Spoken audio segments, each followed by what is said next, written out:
तुम जब आओगी तो खोया हुआ पाओगी मुझे। मेरी तन्हाई में ख्वाबों के सिवा कुछ नहीं है। तुम्हारी तमन्ना है मेरा कमरा सजाने की।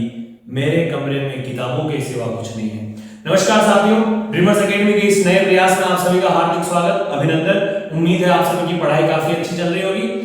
ड्रीमर्स एकेडमी ने प्रयास किया है कि आपको छोटे छोटे वीडियो क्लिप के माध्यम से रिवीजन के तौर पर कुछ टॉपिक्स आप तक पहुंचाए जाए, जिनको आप देख के अपना रिवीजन सुनिश्चित कर सके और अपनी तैयारी को और सुदृढ़ कर सके। उसी क्रम में आज अपन नरेशन का पार्ट 2 पढ़ने जा रहे हैं। इससे पहले हमने नरेशन का पार्ट 1 देख लिया है। जो साथी ये वीडियो देख रहे हैं उनसे आग्रह है कि पहले पार्ट 1 पूरा देखें, उसके बाद पार्ट 2 देखें तो आपको अच्छे से चीजें समझ में आएंगी। उस वीडियो में जो पहला पार्ट है उसमें अपन ने 3 प्रकार के सेंटेंस के बारे में बात करी थी कि किस प्रकार से डायरेक्ट स्पीच से इनडायरेक्ट स्पीच में चेंज करते हैं। उसमें 2 टाइप छूट गए थे, वो आज कवर करेंगे और उसके बाद कुछ क्वेश्चन करेंगे। ठीक है, तो शुरुआत करते हैं। सबसे पहले तो आज जो हमें पढ़ना है भाई, वो है सबसे पहला ऑप्टेटिव सेंटेंस। ऑप्टेटिव सेंटेंस के बारे में अपने को बात करनी है कि ऑप्टेटिव सेंटेंस में किस प्रकार से चीजें चेंज करते हैं। तो सबसे पहले ये समझ लो कि ऑप्टेटिव सेंटेंस होता क्या है। ऑप्टेटिव सेंटेंस का मतलब होता है इच्छा सूचक वाक्य। इच्छा सूचक वाक्य का मतलब जिस ऐसा कोई सेंटेंस जिनके अंदर आप किसी भी प्रकार की कोई भी इच्छा रखते हो, इच्छा करते हो, जैसे कुछ विश करना, कोई प्रार्थना करना यानी प्रे करना, या किसी को ब्लेसिंग देना, ब्लेसिंग, ये इस टाइप की जो फीलिंग होती है, किसी को श्राप देना, कर्स, इस टाइप की जो भावनाएं होती है वो कौन से सेंटेंस में आती है? ऑप्टेटिव सेंटेंस में। तो इन सेंटेंस में हम डायरेक्ट से इनडायरेक्ट में कैसे बदलते हैं, तो इसमें ज्यादा कोई चेंज नहीं है, छोटे मोटे चेंज है। वो देखो, पहला जो आपको करना है कि सेड टू आएगा। अच्छा, थोड़ा सा रिवीजन करते हैं। सबसे पहले मुझे बताओ, जो पहला टाइप था असर्टिव सेंटेंस, उसमें सेड टू को किस में बदल रहे थे? वेरी गुड, टोल्ड में। जब दूसरा आपने पढ़ा इंटरोगेटिव सेंटेंस, उसमें सेड टू को किस में बदल रहे थे? आस्क्ड में, क्वेश्चन में, इंक्वायर्ड में, इंटरोगेटेड में। गुड। फिर तीसरा हमने पढ़ा था, इससे पहले कौन सा था? इंपेरेटिव सेंटेंस, और वहां पे सेड टू को अगर ऑर्डर है तो ऑर्डर्ड में, रिक्वेस्ट का भाव है तो रिक्वेस्टेड में, अगर एडवाइस का भाव है तो एडवाइस में, या फिर सजेशन का भाव है तो सजेस्टेड में, और किसी चीज के लिए मना कर रहे हैं तो उसको चेंज कर रहे थे फॉरवर्ड में। अब बात करते हैं ऑप्टेटिव सेंटेंस की। तो इसमें हम सेड टू को किसमें बदलेंगे? तो इसमें हम बेटा सेड टू को बदलेंगे उसके अंदर अगर विश की भावना है, मतलब कुछ भी इच्छा की भावना है तो विश में, प्रेयर प्रार्थना की भावना है तो प्रेयर्ड में, ब्लेसिंग की भावना है तो ब्लेस्ड में, और अगर किसी को कुछ भी श्राप देने जैसी कुछ भावना है तो कर्स्ड में बदलेंगे। ये तो सेड टू को चेंज करना हो गया। दूसरा बात है कि सर इसमें इन्वर्टेड कोमा को हटाकर क्या लगाएंगे, तो फिर से रिवीजन करते हैं। पहला मुझे बताओ, असर्टिव सेंटेंस में जब इन्वर्टेड कोमा को हमने हटाया था तो क्या लगाया था? बोलो बोलो जल्दी बताओ। इन्वर्टेड कोमा को हटा के क्या लगाया था? दैट लगाया था। Very good. दूसरा इंटरोगेटिव सेंटेंस में जब हमने इन्वर्टेड कोमा हटाया था तो क्या लगाया था? तो सर हमने तो 2 लगाए थे। बिल्कुल 2 लगाए थे। यदि यस और नो टाइप के अगर क्वेश्चन है तो उसमें इफ और वेदर लगाया था, और अगर WH टाइप के क्वेश्चन है तो जो WH वर्ड है उसी को कंजंक्शन के तौर पे हमने यूज किया था। अच्छा बताओ, इंपेरेटिव सेंटेंस में हमने इन्वर्टेड कोमा हटाकर क्या लगाया था? सर वहां पे तो 2 लगाया था। एग्जैक्टली, वहां पे क्या लगाया था? 2 लगाया था। अब बात करते हैं इन्वर्टेड कोमा को हटा के ऑप्टेटिव सेंटेंस में क्या लगेगा, तो यहां पे भी लगेगा दैट। क्या लगेगा बेटा? दैट। अगर किसी सेंटेंस में गुड मॉर्निंग, ध्यान रखना, गुड मॉर्निंग, गुड इवनिंग या गुड नाइट या गुड डे, इस टाइप के कोई भी विश वाले सेंटेंस अगर कहीं देखने को मिलते हैं तो वहां पे इन्वर्टेड कोमा को हटाकर कुछ भी नहीं लगेगा, पहली बात। और दूसरा, वहां पे सेड टू किस में बदल जाएगा बेटा? विश्ड में बदल जाएगा। ये 2 बातें अपने को ध्यान रखनी है, और ये दोनों बातें किसके लिए ध्यान रखनी है? ऑप्टेटिव सेंटेंस के लिए ध्यान रखनी है। अब अपन इसमें 2 सेंटेंस लिख रहे हैं, उन सेंटेंस को इसमें चेंज करेंगे। ठीक है,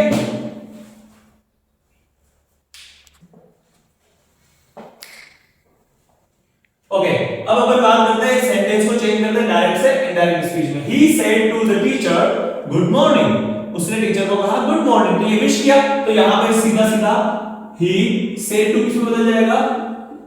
विश्ड द टीचर, और यहां पे इन्वर्टेड कोमा हटने कुछ लगेगा क्या? नहीं लगेगा, सीधा सीधा आ जाएगा good morning, full stop. Clear है? Next, he said to me, may God bless you, उसने मुझसे कहा भगवान तुम्हें खुश रखे, आशीर्वाद दे रहा है एक तरह से। तो जब आशीर्वाद की भावना है तो he blessed me, अब इन्वर्टेड कॉमा हट के क्या लगेगा? वेरी गुड, दैट लगेगा। he blessed me that, यहां पे सुनो, may God bless you, इसमें यहां पे ये मैं जो है ये मॉडल वर्ब है, हेल्पिंग वर्ब का काम कर रही है, ये तो आएगी बाद में, और पहले अपने को क्या लाना है? सब्जेक्ट लाना है। सब्जेक्ट यहां पे कौन है? गॉड है, तो पहले आगे जाओ, दैट गॉड। अब बताओ मे का क्या होता है? कैन का क्या होता है? कुड। मे का माइट, विल का वुड, शैल का शुड। वेरी गुड, तो मे का हो जाएगा माइट। गॉड माइट ब्लेस, अब यू कौन सा पर्सन है? देखो सेकंड पर्सन, किसके हिसाब से बदलता है? सन 1 2 3, second person S O N, यानी ऑब्जेक्ट के हिसाब से। ऑब्जेक्ट कौन है? मी, तो यहां पे भी मी आ जाएगा। ये लो फुल स्टॉप। तो ये अपना हो गया, he blessed me that God might bless me, यानी भगवान मुझे खुश रखे, ऐसा उसने मुझसे ब्लेसिंग दी। ठीक है, ये हो गया अपना ऑपरेटिव सेंटेंस। अब अपन बात करते हैं इसके बाद लास्ट एक्सक्लेमेटरी सेंटेंस की।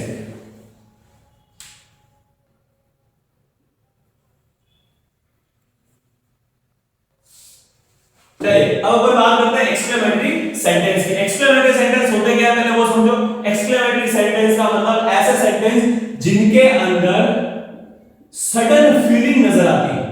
क्या नजर आती है दोस्तों? Sudden feeling. यकाएक एकदम से जो फीलिंग आती है ना, जैसे एकदम से खुशी से सरप्राइज होके कुछ देख के अपन नहीं कहते wow what a beautiful car it is, कितनी सुंदर गाड़ी है, तो एकदम से अचानक फीलिंग आई। या मान लो आपने जैसे एक बड़ा सा सांप देख लिया तो एकदम से आप डर जाते हैं, या कभी आपको एकदम से दुख हुआ तो आप कहते हो अलास, है ना, या सोरो फील करते हो। तो कहने का मतलब है कुछ भी आपकी जो सडन फीलिंग है, या कभी आपको बहुत ज्यादा मजा आता है आप कहते हो हुर्रे, है ना, जैसे हम जीत गए तो hurray we won the match, इस तरह से। तो ये सारी की सारी फीलिंग जो होती है इनको अपन कहते हैं सडन फीलिंग, और ये जो सेंटेंस होते हैं वो किसमें आते हैं? एक्सक्लेमेटरी सेंटेंस में। अब इसमें सुनो, एक्सक्लेमेटरी सेंटेंस के अंदर एक सिंबल आता है उल्टा आई, इसको कहते हैं एक्सक्लेमेशन साइन। ठीक है, चलिए बात करते हैं अब इसमें क्या चेंज होगा। तो जो सेड है, अगर सेड के बाद अलास आ रहा है, सेड के बाद क्या आ रहा है बेटा? अलास आ रहा है, तो इसको आपको चेंज करना है एक्सक्लेम्ड विद सोरो। सुनना ध्यान से, अगर सेड के बाद अलास आ रहा है तो एक्सक्लेम्ड विद सोरो। दूसरी बात, अगर सेड के बाद सपोज करो वाव आ रहा है, वाव, तो यहां पे अपने को लिखना है एक्सक्लेम्ड विद सरप्राइज। हम सरप्राइज से तो कहते हैं वाव, है ना। दूसरा, अगर सेड के बाद सपोज करो यहां अलास हो गया, ये हुर्रा आ गया, हुर्रे, तो इसको आपको चेंज करना है एक्सक्लेम्ड विद, और यहां पे लगा देना है जॉय। हुर्रे कब बोलते हैं? अरे गांव में नहीं कहते हे मुझे लगा वो जीत गया, कहने का मतलब एकदम से जब आनंद आता है आपको तभी तो ऐसा बात करते हो। तो हुर्रे का मतलब जॉय यानी आनंद, तो एक्सक्लेम्ड विद जॉय। तीसरा है, अगर सेड के बाद सपोज करो तुमको देखने को मिला ब्रावो। ब्रावो का मतलब होता है किसी की तारीफ करते हैं। अगर कुछ भी चीज आपको अच्छी लगती है तो आप एकदम से कहते हो ना ब्रावो, यानी बहुत सुंदर, बहुत अच्छा। तो यहां पर आएगा exclaimed with praise. Exclaimed with क्या आ जाएगा? प्रेज, यानी तारीफ करना। इसके अलावा एक दो लिख लेते हैं, जैसे सेड के बाद मान लो ओ आ रहा है, तो देखो दो तरीके से ओ का यूज होता है। कभी अपन सरप्राइज करने के लिए भी ओ करते हैं, कभी किसी चीज के लिए रिग्रेट करना हो, पश्चाताप करना हो तो भी ओ करते हैं। जैसे तुम्हारे हाथ से मान लो कांच का गिलास टूट गया, तुम क्या करोगे? वाह मजा आ गया ना भाई, तुम करोगे ओ। कहने का मतलब है आपको एकदम से रिग्रेट हुआ कि आपने ये क्या कर दिया, तो इसको लिखेंगे एक्सक्लेम्ड विद सरप्राइज भी लिख सकते हैं या रिग्रेट भी लिख सकते हैं। ठीक है, तो ये कुछ बातें हैं जो हमने करी थी भाई, अलास आ जाए, वाव आ जाए, हुर्रे आ जाए, ब्रावो आ जाए और ओ आ जाए, तो हमें इसको कैसे चेंज करना है। इसके बाद अपन कुछ और छोटे मोटे इसमें चेंज है उसकी बात करते हैं। एक बार इसको आप देखिए। चलिए अब बात करते हैं इसी के आगे। यहां पे एक चीज मैं बताना भूल गया, कंजंक्शन क्या लगेगा? तो यहां पे भी कंजंक्शन लगेगा बेटा दैट। ठीक है, कंजंक्शन दैट लगेगा। बस आपको ये ध्यान रखना है कि वहां पे सेंटेंस में जैसी फीलिंग है उस अकॉर्डिंग आपको लगाना है एक्सक्लेम्ड। जैसे अगर कहीं दुख हो रहा है तो आपको लगाना है एक्सक्लेम्ड विद सॉरो, कहीं आपको आनंद आ रहा है तो एक्सक्लेम्ड विद जॉय, आप अगर सरप्राइज हो रहे हैं तो एक्सक्लेम्ड विद सरप्राइज। ठीक है ना, चलिए तो देखते हैं। He said hurray we won the match, उसने कहा हे हम मैच जीत गए। आनंद आया, दुख हो, आनंद आया। हुर्रे कहने का मतलब आनंद के साथ कह रहा है। अगर आप इसको ऐसे कहते हैं, उसने कहा अरे यार हम तो मैच जीत गए, तो ऐसा थोड़ी, वो खुशी के साथ कह रहा है, तो इसको कैसे लिखेंगे? ही exclaimed with joy that। यहां तक ठीक है।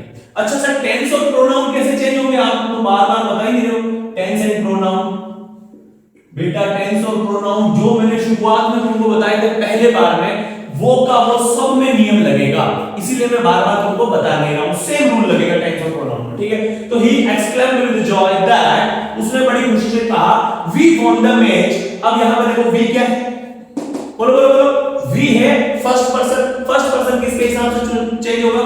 सब्जेक्ट के हिसाब से, तो ही आना चाहिए। लेकिन यहां पे वी प्लूरल है, तो वहां पे हमें भी ही की जगह प्लूरल प्रोनाउन लगाना पड़ेगा। तो प्लूरल प्रोनाउन यहां पे क्या आ जाएगा? दे। He exclaimed with joy that they, अच्छा won कौन सा टेंस है? Past simple. पास्ट सिंपल किसमें बदलेगा? पास्ट के भी पास्ट में। पास्ट का पास्ट क्या होता है? पास्ट परफेक्ट टेंस, तो यहां पे had लग जाएगा। He exclaimed with joy that they had won the match, वो उस मैच को जीत गए। अगला, Rohit said alas my grandfather is died। Rohit ने कहा अलास। अब यहां बताओ, रोहित दुख से कहेगा खुशी से? रोहित ने बड़े खुश होकर कहा यस बा मर गया केवल जी मां ना रे, उसने दुख से कहा भाई। रोहित ने बड़े दुख के साथ कहा कि मेरे दादाजी नहीं रहे, तो इसका मतलब होगा रोहित exclaimed with, क्या आएगा बोलो? वेरी गुड, सोरो। अब क्या मेंशन? दैट। अब देखो ये तो हट गया, अलास और इसको तो हटा देना, ठीक है। माई यानी मेरा, फर्स्ट पर्सन है, फर्स्ट पर्सन सब्जेक्ट के हिसाब से, तो मेरे का जगह, मेरे की जगह क्या बोलोगे? रोहित का, यानी उसका, तो हीज, दैट हीज ग्रैंडफादर। अब ये इज कौन सा टेंस है? प्रेजेंट टेंस, तो इज की जगह क्या हो जाएगा? वॉज हो जाएगा। His grandfather was died. आया क्या समझ में? तो ये दोनों सेंटेंस समझ में आएंगे? पहले ये बताओ, क्लियर है दोनों में? अच्छा सर ये आप क्यों लगा रहे हो इतना exclaimed with joy? छोटा सा कॉमन सेंस है बेटा, इसको समझो। जैसे मान लो बहुत ही खुशी का मौका है, आपको आके कोई बोलता है, अपनी खुशी जाहिर करने के लिए दौड़ के उछलता हुआ आता है और आपको आके कहता है यार मैं सच बता रहा हूं, मेरे को इतना आनंद आ रहा है ना कि मैं 1 लाख रुपए जीत गया। ठीक बात। अब ये बात आपको किसी को जाकर बतानी है, आप ऐसे उछल के नहीं बताओगे। आप क्या कहोगे? अरे यार वो ना बहुत खुश होकर मेरे को ये बता रहा था कि वो 2 लाख रुपए या 1 लाख रुपए जीत गया। आप उचकोगे थोड़ी, आप बस ये कहोगे कि वो खुश होकर मुझे बता रहा था, जबकि उसने ये हुर्रे अलास ऐसे शब्दों का यूज किया, इसका मतलब वो उसने अपना दुख जाहिर किया। लेकिन आप केवल इतना कहोगे कि उसने दुखी होकर ये कहा, उसने खुश होकर ये कहा, उसने रिग्रेट करते हुए ये कहा। सिंपल सा, इसलिए यहां पे exclaimed with Joy, exclaimed with सोरो लगाते हैं। ठीक बात। दूसरी चीज, कभी-कभी क्या होता है, पूरा सेंटेंस ही एक्सक्लेमेटरी टाइप का बना होता है, उसको सिंपल सेंटेंस में ट्रांसफॉर्म करना होता है। इसको यहां पर मैं समझा देता हूं कैसे। मान लो जैसे यहां लिखा है, कहीं आता है what a beautiful girl she is. What a beautiful girl she is, कितनी सुंदर लड़की है वो।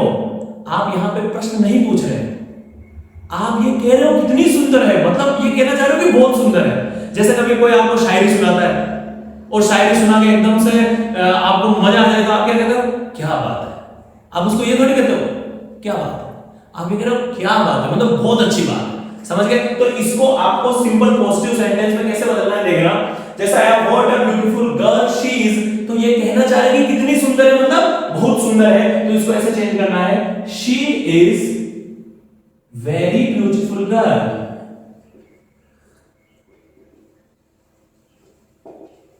ठीक है, और सिंपल फुल स्टॉप करते हैं। ठीक है। दूसरी बात, what a nice place it is, कितनी गजब जगह है। तो यहां पर सीधा क्या लिखोगे? It is a very nice place. ठीक है, तो यहां पे जो व्हाट है बेटा ये किसमें चेंज हो जाता है, वेरी में चेंज हो जाता है। ठीक बात। नेक्स्ट, व्हाट एन आइडिया, क्या आइडिया है सर जी, तो यहां पे है it is a great idea. क्यों सर, वेरी से ग्रेट कैसे हो गया, तो क्या वेरी आइडिया क्या होता है, या तो वेरी नाइस आइडिया कहना पड़ेगा, ग्रेट आइडिया, इसलिए यहां पे क्या शब्द लगा दिया, ग्रेट। अगला, how dark the night is, रात कितनी काली है, तो यहां पे होगा it is very dark night, it is very dark night. तो ये सारे के सारे एक्सक्लेमेटरी सेंटेंस हमने किसमें चेंज कर दिए, पॉजिटिव सेंटेंस में। अब अपन इसके ऊपर भी एक आध सेंटेंस देख लेते हैं और फिर इतनी जो पांचों सेंटेंस की हमने बात करी थी उनके कुछ क्वेश्चन करते हैं। ठीक है, डन। चलिए अब कुछ सेंटेंस प्रैक्टिस करते हैं, जो लास्ट मैंने बताया था उसी पे एक sentence soon low. Salman said what a beautiful girl Katrina is. Salman ने कहा कटरीना कितनी सुंदर लड़की है। खुशी से कहा, दुख से है, अबे दुख से नहीं खुशी से कहा, तो मतलब अच्छी भावना है, दुख हम समझ सकते हैं सलमान भाई का। सलमान एक्सक्लेम्ड विद, सोरो कर दो है, हट, खुशी हुई उसको। ठीक है, विकी कौशल लेके क्या है अपने भाई हो गए। Salman exclaimed with Joy that, अब सुनो यहां तक तो हो गया। इसके बाद क्या करना है, what a beautiful girl Katrina is, इसको पॉजिटिव सेंटेंस में बदलना है, तो कैसे बदलेंगे, Katrina is very beautiful girl, तो क्या बन जाएगा, that Katrina is very beautiful girl. ठीक है, इजी, ओके। अब अपन इसी सेंटेंस के साथ अपन ने नरेशन पूरा एक बार के लिए देख लिया है, पढ़ लिया है। एक बार मैं फर्स्ट पांचों के पांचों जो मैंने आपको सिखाया है ना उनका सबका रिवीजन कर रहा हूं, आप ध्यान से सुन लेना, फटाफट अपने दिमाग से गो थ्रू हो जाना। ठीक है, पहला सबसे पहले हमने टाइप पढ़ा कौन सा, असर्टिव सेंटेंस। असर्टिव सेंटेंस में हमने बात करी थी जो पॉजिटिव सेंटेंस आते हैं उनमें कैसे चेंज करते हैं, डायरेक्ट से इनडायरेक्ट में। तो क्या क्या चीजें चेंज होती है, अगर रिपोर्टिंग वर्ब में सेड टू आ रहा है तो वहां पे टोल्ड हो जाता है, अगर से टू आ रहा है तो टेल हो जाता है, सेज टू आ रहा है तो टेल्स हो जाता है। इतनी बात ठीक थी। फिर इन्वर्टेड कोमा हटा के पहला प्रकार असर्टिव सेंटेंस में इन्वर्टेड कोमा हटा के क्या लगाते हैं बेटा, दैट लगाते हैं। फिर प्रोनाउन में कैसे चेंज करते हैं, सन 1 2 3 यानी फर्स्ट पर्सन सब्जेक्ट के हिसाब से, सेकंड पर्सन ऑब्जेक्ट के हिसाब से और थर्ड पर्सन नो चेंज यानी थर्ड पर्सन में कोई भी परिवर्तन नहीं होता है। इसके बाद फिर हमने बात करी कि टेंस कैसे बदलता है, तो टेंस बदलने के लिए हमने देखा टेंस में सबसे पहले क्या करते हैं, जिस प्रकार का प्रेजेंट टेंस है उसी प्रकार के पास्ट में बदल जाएगा। जैसे present simple past simple, present continuous past continuous, present perfect past perfect. ठीक है, और फ्यूचर में कुछ भी नहीं करना है। फ्यूचर टेंस में कैन का कुड, मे का माइट, विल का वुड, शैल का क्या हो जाएगा, शुड हो जाएगा। ये बातें टेंस की हो गई। फिर इसके बाद हमने कुछ शब्द देखे थे, जैसे नाउ का देर हो जाता है, हियर का देर हो जाता है, दिस का दैट हो जाता है, दीस का दोस हो जाएगा। इस प्रकार से वो चेंजेस हमने किए और इसके बाद हम आगे सीधा सीधा सेंटेंस चेंज करते हैं। फिर हम आए इंटररोगेटिव सेंटेंस में। इंटररोगेटिव सेंटेंस में मैंने आपसे कहा था प्रश्नवाचक वाक्य है, सेड टू की जगह क्या आ जाता है, आस्क्ड आ जाता है। आस्क्ड के अलावा क्या आ सकता है, इंक्वायर्ड आ सकता है, क्वेश्चनड आ सकता है, इंटरोगेटेड आ सकता है। इस तरीके से चेंजेस हो सकते हैं। फिर उसके बाद अपन ने एक और बात करी, वो क्या बात करी कि कंजंक्शन क्या है इन्वर्टेड कोमा हटने के बाद, तो कंजंक्शन के तौर पे वहां पे आएगा इफ या वेदर, किसमें, यस नो टाइप के क्वेश्चन में। मतलब यस नो टाइप के क्वेश्चन क्या सर, ऐसे प्रश्न जिनका उत्तर या तो यस में आता है या नो में आता है। जैसे डू यू नो मी, क्या तुम मुझको जानते हो, अगर जानते हो तो हाँ, नहीं जानते हो तो ना, सीधी बात है। दूसरा, कुछ ऐसे होते हैं जिनमें WH वर्ड लगा हुआ हो, तो WH वर्ड अगर लगा हुआ है तो ऐसे क्वेश्चन के लिए वहां पे सीधा WH वर्ड ही कंजंक्शन का काम करता है। ठीक है, और इसके बाद उसको पॉजिटिव सेंटेंस में चेंज कर देते हैं, हेल्पिंग वर्ब को सब्जेक्ट के बाद में लगा देते हैं, क्वेश्चन मार्क हटा के क्या लगा देते हैं बेटा, फुल स्टॉप लगा देते हैं। ये बात किसकी होगी अपने इंटरोगेटिव सेंटेंस की। इसके बाद हमने बात करी थी इंपेरेटिव सेंटेंस। इंपेरेटिव सेंटेंस में कुछ भी नहीं करना है, सेड टू को उस सेंटेंस की फीलिंग के हिसाब से ऑर्डर, रिक्वेस्ट, सजेशन, एडवाइस के अकॉर्डिंग चेंज कर देना है। ठीक है। फिर इन्वर्टेड कोमा की जगह क्या लगा देना है, टू लगा देना है, बाकी टेंस वगैरह जैसा चेंज हो रहा था वैसे होगा, और टू के बाद वर्ब की फर्स्ट फॉर्म आएगी। इसके बाद हमने बात करा ऑप्टेटिव सेंटेंस की। तो ऑप्टेटिव सेंटेंस में क्या करना है बेटा, ऑप्टेटिव सेंटेंस में विश या फिर कास्ट या ब्लेस ऐसी कोई भावना होगी तो उसके अकॉर्डिंग अपन विश या कास्ट या ब्लेस लगा देंगे। और दूसरा काम, वहां पे इन्वर्टेड कोमा की जगह दैट लगे, इन्वर्टेड कोमा हट के क्या लग जाएगा बेटा, दैट लग जाएगा। और दूसरी बात, अगर किसी में ऐसा आया जैसे गुड मॉर्निंग, गुड इवनिंग, इस टाइप का कोई भी मैसेज वहां पे बात होती है तो वहां पे इन्वर्टेड कोमा हट के कुछ भी लगाने की आवश्यकता नहीं है, सीधा कोमा वहां से हटा देंगे। ये बात होगी ऑपरेटिव सेंटेंस की। और लास्ट फिर हमने पढ़ा एक्सक्लेमेटरी सेंटेंस की। देखो तुमको इसको दोगुना स्पीड में करने की आवश्यकता नहीं है, मैं वैसे ही फुल स्पीड में आपको बोल के बता रहा हूं। तो अगर तुम इसको दोगुना स्पीड में देखोगे तो तुमको ऐसा लगेगा ऐसे चल रहा है, मैं वैसे ही हाई स्पीड में बोलने की कोशिश कर रहा हूं। लास्ट है एक्सक्लेमेटरी सेंटेंस, उसमें कुछ भी नहीं करना है, जैसा फीलिंग है उसके according exclaimed with Joy, exclaimed with सोरो, एक्सक्लेम्ड विद प्रेज, उस अकॉर्डिंग अपने को क्या कर देना है, चेंज कर देना। क्लियर है यहां तक। अब अपन ने आगे बात करते हैं, इन कुछ क्वेश्चन की प्रैक्टिस करते हैं। सुनना, ये जो क्वेश्चन है ये कैसे प्रैक्टिस होंगे, सीधी बात है, मैं कोई ऐसे क्वेश्चन नहीं लेके आया हूं इधर उधर से, मेरे मन से मैंने एक भी सवाल नहीं बनाया है, ये मैं 1 2 3 और 4 क्वेश्चन तुमको करा रहा हूं। चारों क्वेश्चन, इसमें 1 2 3 क्वेश्चन तो L2 इंग्लिश 2022 के पेपर में आ रखा है, L1 2022 की जो मेन मुख्य थर्ड ग्रेड की जो मुख्य परीक्षा थी उसमें आ रखा है। चारों के चारों प्रश्न आप खुद एक बार इस वीडियो को यहां पे रोक के इन चारों क्वेश्चन को अपनी कॉपी में सॉल्व करने की कोशिश करो, उसके बाद मैं सॉल्व करूंगा। ठीक, ओके। अब सुनो, he said I am a student. याद करो, अगर सेड आ रहा है तो किस में बदलेगा, टोल्ड में, इधर टोल्ड में बदलेगा, किस में बदलेगा, बदलेगा कि सर सेड टू होता है तो किस में बदलता है, टोल्ड में बदलता है। Very good. तो क्या आएगा, ही सेड, इन्वर्टेड कोमा हट के क्या लगेगा, दैट। आई कौन सा पर्सन है, फर्स्ट पर्सन है, किसके हिसाब से बदलेगा, सब्जेक्ट के हिसाब से। सब्जेक्ट कौन है, ही, तो यहां पे भी लग जाएगा ही। He said that he. अब एम प्रेजेंट टेंस है, बी की फर्स्ट फॉर्म है तो प्रेजेंट टेंस, प्रेजेंट टेंस किसमें बदलता है, पास्ट सिंपल में, तो एम की जगह क्या आ जाएगा, वाज। तो he said that he was a student. Okay, चलिए आगे बढ़ते हैं। He said to me, how is your mother? उसने मुझसे पूछा तुम्हारी माता कैसी है, मतलब अब ठीक है क्या तबीयत। तो देखो पहली बात, ही क्या आ गया बेटा, क्वेश्चन मार्क आ गया, क्वेश्चन मार्क आ गया तो said to किस में बदल जाएगा, आस्क्ड में बदल जाएगा, क्वेश्चन में बदल जाएगा, इंक्वायर्ड में बदल जाएगा, इंटरोगेटेड में बदल जाएगा। वहां पे जो ऑप्शन दे रखा था उसमें आस्क्ड दे रखा था, कोई इशू नहीं। He asked me, inverted coma हटा के यहां पे इफ या वेदर लग सकता है, लेकिन WH वर्ड आ गया ना भाई, हाउ आ रहा है तो सीधा हाउ लगा लो। ही आस्क्ड मी हाउ, अब ये इज पीछे चला जाएगा और ये सब्जेक्ट कौन है, योर मदर सब्जेक्ट है, ये आगे आ जाएगा। तो यूअर सेकंड पर्सन है, इसके हिसाब से बदलेगा मी के हिसाब से, तो यूअर की जगह हो जाएगा माई। तो हाउ माई मदर, इज कौन सा है, बी की फर्स्ट फॉर्म है तो बी की सेकंड फॉर्म हो जाएगी, तो क्या आएगा, वाज। Full stop. ठीक है, तो क्या होगा, he asked me how my mother was। अगला, he says that Tom is a doctor। अब सुनो यहां पे ध्यान से देखना, he says that Tom is a doctor, ना तो इन्वर्टेड कोमा है और ये पहले से that लगा दिया, ये क्या चक्कर है। अबे ये इनडायरेक्ट स्पीच दे दिया तुमको, इसको तुमको उल्टा डायरेक्ट स्पीच में बदलना है, यानी हमें इसका रिवर्स लेके आना है, रिवर्स। तो यहां पे क्या रहा होगा, तब रिवर्स आएगा। देखो सेज लगा हुआ है, टेल्स होता तो सेज टू होता, इसका मतलब ये सीधा सीधा सेज है, इसका मतलब यहां पे टू नहीं लगा हुआ तो ये तो ऐसे रह जाएगा, ही सेज। इन्वर्टेड कोमा हट के यहां पे मतलब दैट लगा होगा तो हम वापस दैट हटा के इन्वर्टेड कोमा लगा देते हैं। फिर टॉम,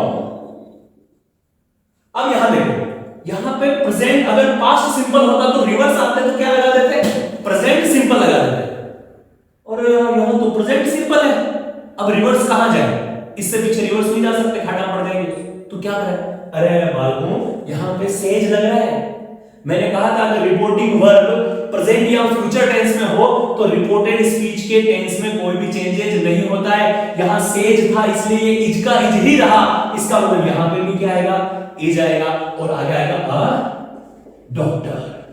तो क्या बनेगा, he says Tom is a doctor, इसका चेंज करके इसने पहले दे दिया तो हमने इसका रिवर्स वापस चेंज मार। अब अगला देखो last, She asked them if they were ready for the event L1 2012 में आया हुआ प्रश्न है। देखो क्या है, if आ गया, asked आ गया, 101% क्या रहा होगा, तो सर यहां प्रश्नवाचक चिन्ह रहा होगा। ओके, प्रश्नवाचक रहा होगा तो लिखना शुरू करते हैं। She asked, किससे asked बना होगा, said to से, हाँ, she said to them, उसने उनसे कहा, इन्वर्टेड कोमा लग क्या रहता है, ठीक है। अच्छा, ये इफ और वेदर कब लगता है, यस नो टाइप के क्वेश्चन में।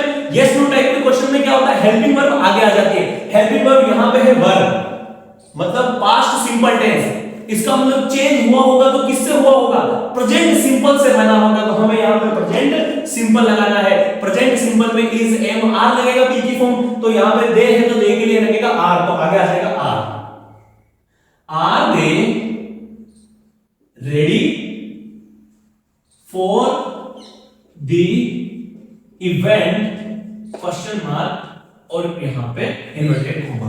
समझ में आएगा, she said to them are they ready for the event, और यहां पे अपना ये नरेशन का पार्ट भी कंप्लीट होता है। और अब हमने 3 टॉपिक इसके पढ़ लिए हैं। इसके बाद हम आगे इंग्लिश के और भी टॉपिक और मैथ्स के टॉपिक भी पढ़ेंगे।